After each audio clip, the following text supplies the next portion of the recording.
What I find funny is that the left has no self-awareness. They have hubris, obviously. There's arrogance there. But to not know why Portland, Oregon is Portland, Oregon, or why the denizens of that frickin' town act the way they do, you have to ask yourself this question. Is the LA Times trolling me? Are they trying to, I don't know, punk me? No, they're actually asking a legitimate question here. What's the matter with Portland? I can think way back to the summer of love of 2020. That's all I need to go look at that and go, right there. You see that? LA Times? That's what happens when unfettered liberalism, Democrats and socialists and communists and anarchists on the left side of the political spectrum, not the reactionary anarchists. We're not going to go into that because that's... But my point is that I'm going to read very slowly into the story, not the whole thing. I don't want to take up your valuable Friday afternoon. So on Tuesday of this week, Portland's KGW8, I guess it's a news station, sent reporters to a tent camp that was about to be cleared out by the city after many complaints from neighbors. There's a YouTube channel called Nick Johnson, and he goes out to different cities and towns and different states. And one of the ones, he did go to Portland, he went to Seattle, he went to LA, San Diego, etc. to document, because there's a lot of talk out there, where's these tent encampments? There's no homeless. Yeah, there is.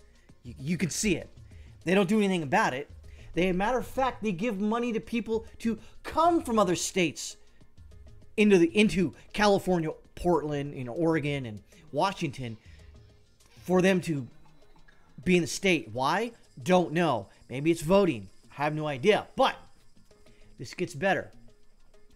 Instead of getting what they expected, an example, placid man on the street interviews with neighbors and homeless themselves, they got a front row seat to a disagreement with a firearm. We'll put it that way.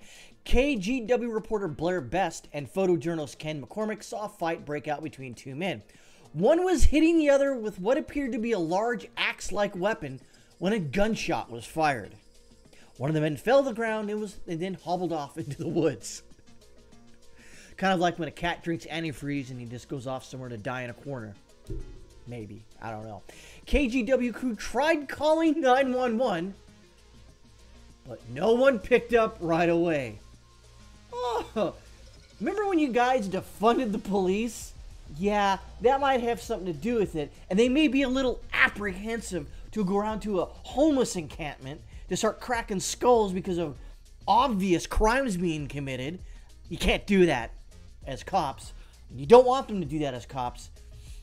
But at a certain point, when they know that criminals, they could get away with murder,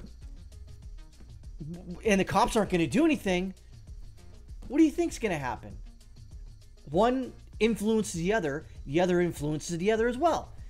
It's a vicious circle if you don't do something about it. Another neighbor got through to dispatch, and the police arrived about 10 minutes later. None of the people living in the camp would speak with police.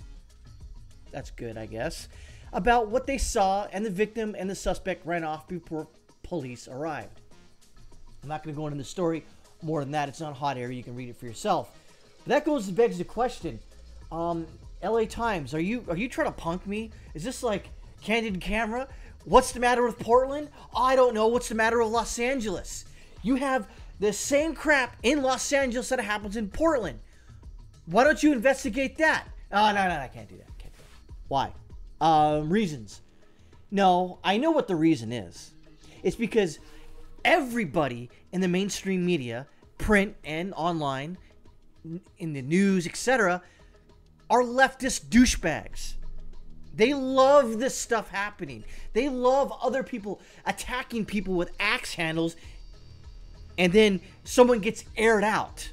Matter of fact, I'd like to beg to ask the question, what does a homeless person, who's presumably has zero money, but they have cell phones, presumably all of this, how do they have a firearm? if they can't afford it? I don't know. Do you? That's my point. The LA Times is so tone deaf, they're going to ask a question that they should have already answered themselves many, many moons ago. What's the matter with Portland? Fucking goddamn filthy fucking socialists and communists and Democrats and liberals. That is what's wrong with Portland.